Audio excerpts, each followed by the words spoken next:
tout le monde, j'espère que vous allez bien. Je vous retrouve pour une nouvelle vidéo. Alors cette fois-ci, ce ne sera pas un podcast tricot, c'est une vidéo spéciale test. Donc j'ai testé pour Cindy, la tricopate alsacienne sur Instagram ainsi que sur YouTube. Et c'est un bonnet que j'ai testé. Donc le patron, se nomme le petit bonnet. Alors par contre, je lui laisse je lui laisse vous expliquer pourquoi elle l'a appelé comme ça. Ou vous pouvez acheter le patron et vous avez l'explication dans le patron si jamais ça vous intéresse. Donc du coup le bonnet, c'est un bonnet réversible. Donc vous avez le recto, le verso, avec des côtes, faites de... Le point l'appelle ça des côtes de deux perlées croisées. Et là vous avez aussi un motif de points croisés perlés. Voilà. Et donc sur l'envers, ça donne ça, pardon. Et là, ça donne comme des côtes anglaises. C'est très très très joli. Voilà, je vais vous montrer ma version. La voici. J'ai mis un petit pompon. Je vais vous le mettre. Voilà, hop. Alors c'est bien moelleux, bien chaud. Le petit pompon, j'aime vraiment l'effet que ça donne. Alors là, il est un peu, hop, un peu trop retroussé, voilà.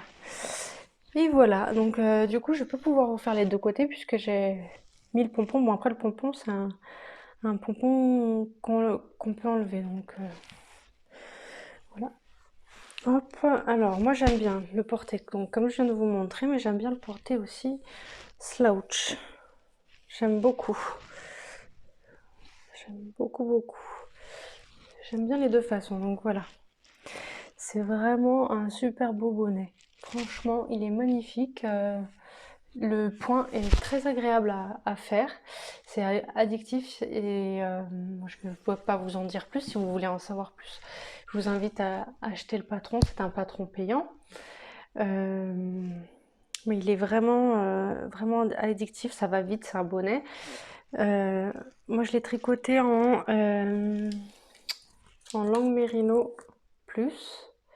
Et en aiguille 4 parce qu'au départ je voulais le tricoter en 5 mais c'était trop lâche, donc puis au niveau de l'échantillon j'étais pas trop bonne, mais même en 4 mon échantillon était pas tout à fait bon. Du coup j'ai pris la taille E pour avoir comme une taille adulte, et au niveau des rangs de toute manière j'ai rempli la fiche Ravelry, donc je vous invite à aller voir si jamais il y a un souci.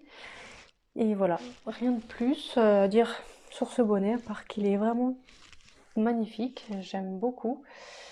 Est-ce que je vais pouvoir vous le mettre dans l'autre sens pour que vous voyez? Je vais pas le mettre avec le pompon, mais juste pour que vous voyez, j'adore ces côtes, elles sont très très belles. Je connaissais pas le point et franchement c'est magnifique. Voilà. Donc il est dès à présent disponible sur Ravelry. Voilà. Qu'est-ce que je peux vous dire de plus? Moi j'ai utilisé 2 pelotes écart, enfin 2 pelotes et un petit peu. Ce sont des pelotes de 50 grammes qui font 90 mètres. Elles sont quand même... Il n'y a pas énorme de métrage. Du coup, ouais. Du coup, je suis assez contente de tout ça. Qu'est-ce que je voulais vous dire de plus? Ah oui, il y a juste une chose, mais ça c'est moi.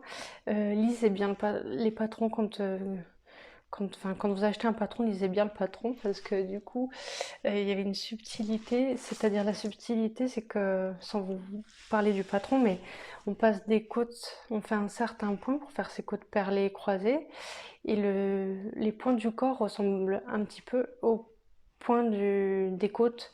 Moi, j'ai fait la même chose en fait, et c'était pas la même chose. Il y avait une subtilité, il y avait une chose différente en fait. Il suffit juste de lire. J'ai pas lu, j'ai continué, mais oui, c'est pareil. Mais bon, heureusement, je m'en suis rendu compte tout de suite et j'ai défait. C'était juste un rang à défaire et j'ai repris.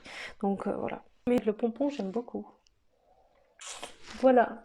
Voilà, c'était le petit bonnet. Donc c'est tout ce que j'avais à vous dire sur ce petit bonnet. Bien sympathique. Je vous dis à bientôt pour cette fois-ci un podcast.